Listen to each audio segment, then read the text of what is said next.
తప్పు అయిన వెంటనే నీ సహోదరుని ఎట్లా నువ్వు తప్పు చేసావు, తప్పు అయిపోయిందండి, నన్ను క్షమించండి వెంటనే అడిగేసావు అనుకో, దేవుని పగ అనేది నీ మీద రాదు. దీనికి ఏంటంటే వెంటనే ఎదుటి సహోదరునితో మరి సఖ్యత, సమాధాన పడిపో.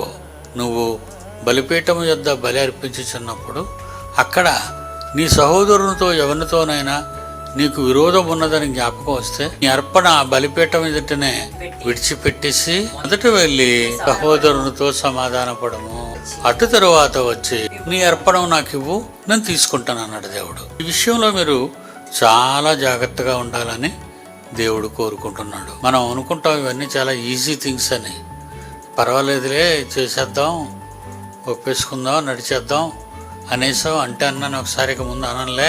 కానీ అన్నమాటకి జవాబు ఎవరిస్తారు? జవాబు తీసుకోకుండా ఉండాలంటే ఎవరి పట్ల నువ్వు అన్యాయంగా ప్రవర్తించావో వాళ్ళని క్షమాపణ కోరుకోవాలి.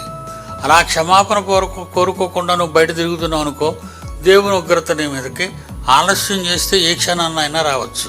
నువ్వు శిక్షలోకి వెళ్ళొచ్చు, శిక్షను అనుభవించవచ్చు.